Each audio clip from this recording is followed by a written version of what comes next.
We may think we have all the time in the world to communicate our love to our family, but what happens if that time runs out too soon, if illness robs you of your partner? Michael Rowe found a way to communicate with his wife. He came back in Cindy Lou's dreams, and with a miraculous penny for her thoughts. Michael Rowe was an active 46-year-old contractor, husband and father when his health suddenly took a turn for the worse. In April of '96, he was diagnosed with a brain tumor, and it came real quick. Basically, we were told that, you know, he had about maybe 6 months to a year to live. Michael and Cindy Lou had 2 boys, Jacob and Brian, and a daughter, Caitlin, and he was by all accounts a wonderful father. You giving Daddy a hug? Oh, that's nice. That's nice, Katie. I like it when you give me hugs. Michael was a real, genuine, deep kind of person. He's a real soft, loving, kind-hearted man. He was a real good communicator. I love you. And in an effort to communicate the love he felt for his family, Michael spent his final days writing each of them a letter, putting down on paper his deepest feelings. It took a lot from him because he couldn't just sit and write like he used to be able to write. It took a lot of time for him to get those letters out. Katie Lou, of all of my children, you will live longest without a dad. There isn't anything I wouldn't do to have the privilege of being there for you as you grow up. I carry you with me in my heart. Your father who loves you deeply, Daddy. He was very emotional towards the end. He cried a lot and he laughed a lot. I think that really helped us tremendously. So, here's the deal. I want you to come visit me in my dreams. Cindy Lou had her own idea of how Michael could continue to communicate with her. I asked him several times to come and visit me in my dreams, and he was raised a little differently than I was. And he always would smile, and he'd always say, I will if I can, okay? I will if I can. Deal.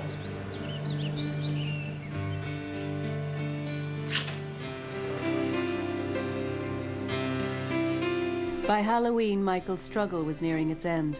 He was unconscious, yet Cindy Lou continued to reassure him that they were prepared for him to go. You've done so good. everything was taken care of. You know, he'd taken care of the kids, and we were going to be fine. It's okay for you to go.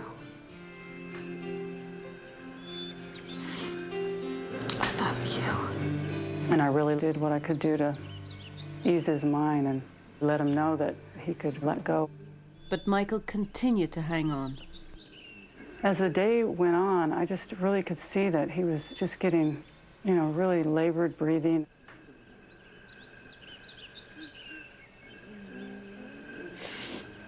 Finally, it was evident that it was just minutes away, and I said, "Where are the boys?" Because the boys had gone to school that day, and I hadn't thought about them all day. But suddenly, as I realized that Michael was near the end of his life, I suddenly really wanted them to be there. Just at that moment, the neighbor dropped them off. Hey, boys. Hi, Mom.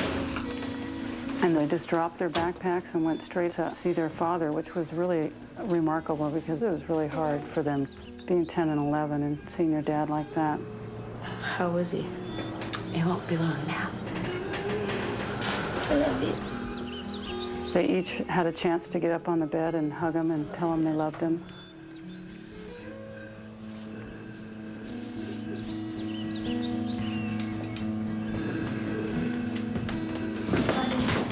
Right after they left, he died. I mean, it was within minutes. Cindy Lou was left with the difficult task of telling the boys that their father was gone. They were both out there kicking a ball around. Hey, guys. Hi, Mom. Daddy died.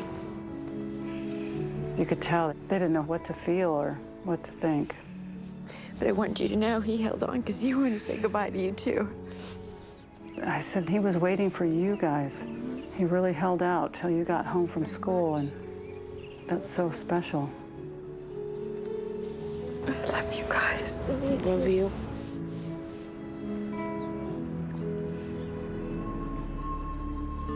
Several months later, Cindy Lou experienced a strange dream concerning her dead husband. We were at the swimming pool, and Michael was with his cancer. Honey, Yeah? do I look all right? You look good. He was feeling self-conscious, and I was kind of being nurturing and encouraging to him, kind of the way it felt while he was sick towards the end. And then suddenly he said, What about this? and he had a penny right in the center of his chest, and it was kind of flush with his skin. Think I should try to take it out? I don't think so. I think you ought to leave it there. Might bring you good luck. Okay. That was pretty much the dream, and I wrote it down, but I didn't remember it. But what did it mean? Was Michael sending his wife a message from beyond? Or was her dream nothing more than a dream? Prior to his death in 1996, Michael Rowe took the time to write each of his loved ones a personal message. But his wife, Cindy Lou, wanted more. She suggested that after he died, he continued to come to her in her dreams. And several months later, she had a very vivid one. Michael approached her by a pool, concerned about his looks, and with a penny lodged in the center of his chest.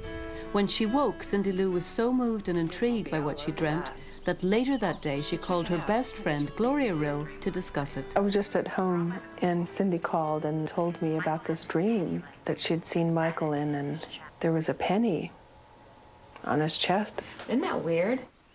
It was a strange dream to hear about. Yeah, I wonder what it means. As the weeks went by, both Cindy Lou and Gloria forgot about the dream. And then something strange started to happen. I started seeing pennies all over. It just started to increase. Every day I'd see more and more. And it'd always be one penny by itself right in the center of my field of vision. I tried to ignore it. I mean, I just kept going about my business for a while. Finally, it was happening so much I could not ignore it any longer. You know, I was seeing like 12, 14 pennies a day. And yet, with more and more pennies turning up every day, Cindy Lou still hadn't made the connection. And then at the start of summer 1997, I was preparing to leave to go to our summer home.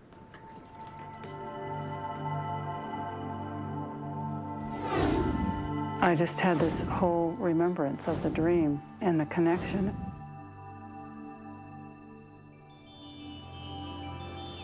My whole body tingled. It was really a strong experience. It just felt like a real strong message for me of hope and connection.